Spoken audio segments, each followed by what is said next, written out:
لتسبال را بیننده هستید و این قسمت 5 برنامه هست. در برنامه امروز نرگس حکیمی در کنار ما حضور خواهد یافت و قرار است که با این خانم زیبا و موفق برنامه لتسبال رو ریکارد کنیم و یک گیم بالینگ بازی کنیم. من حدوداً فکر میکنم چند دقیقه شده که منتظر نرگس خانم هستم و دلم به این جمع بود که با بایسکل خود میاد تا این مکان، یعنی مکانی که ریکارد میکنیم و در ترافیک گیر نمیمانه، ولی متاسفانه تا هنوز سر درکش نیست. ببینم که کی میرسم.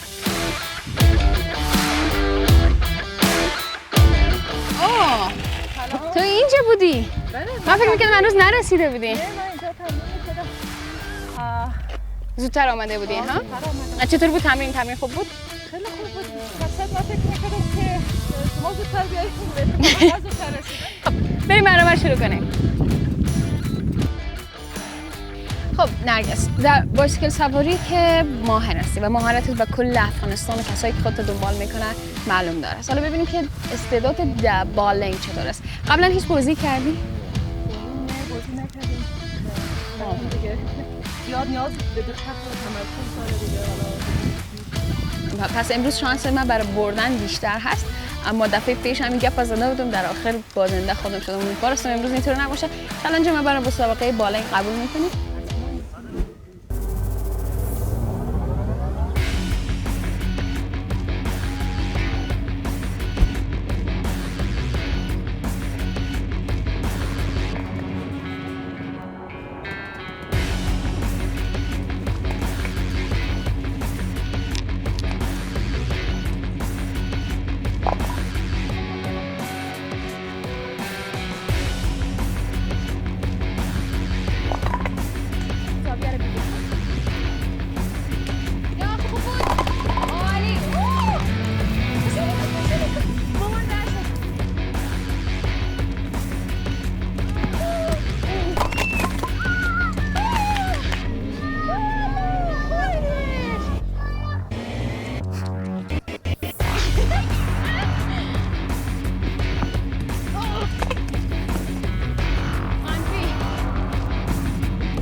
نرگس پیش بینی چی هست؟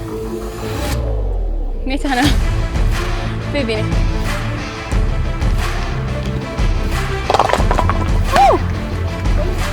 کلش رفت.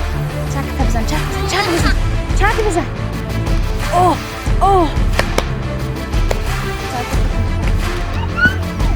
چپا نشون. خب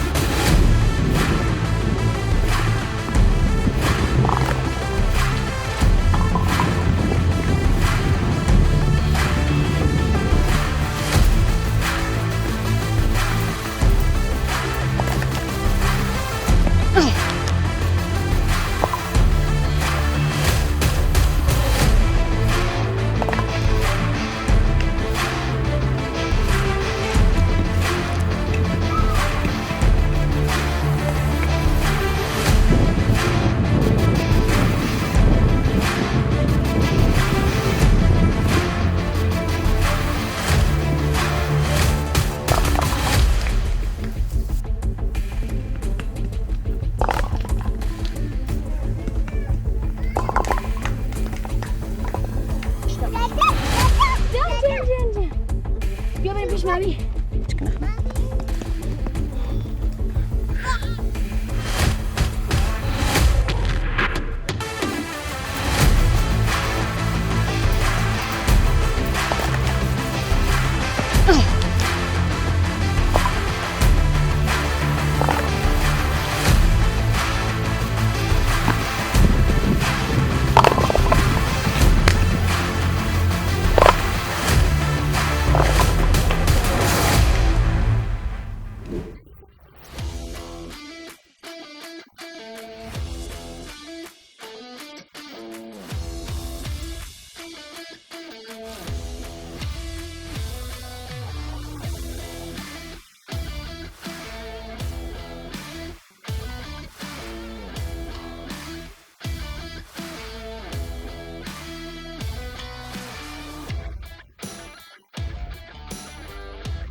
خب نرگس، اولین شرط برای که یک کس بایسکل را دست میگیره و میخوای بایسکل سواری کنه چی هست؟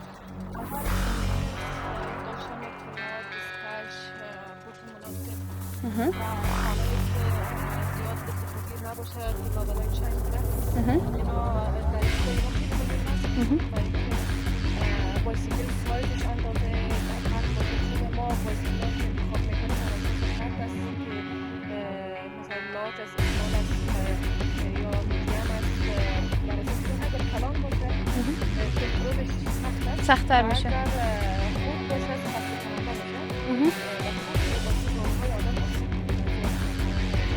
اندل میزنی رکاب میزنی.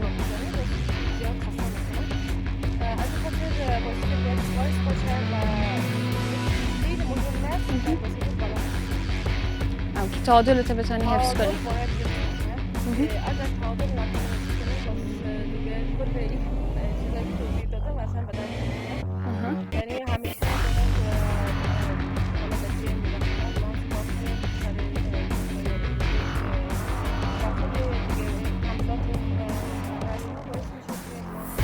سپاس از همراهی همه شما. فراموش نکنید که کانال یوتیوب زاویه میدیا رو سابسکرایب کرده تمام برنامه‌های لیتس بال و اسپورت پلاس و همینطور دیگر برنامه‌هایی که زاویه میدیا همه روز تولید کرده و برای شما نشر میکنه بیننده باشید. در ضمن اگر دیدگاهی در رابطه به برنامه امروز دارید و یا هم برنامه‌های قبلی میتونید که پایین هر ویدیو و هر برنامه برای ما کامنت کنید. فراموش نکنید که زاویه دوست همیشگی شما هست. سپاس از خودتم نرگس جان.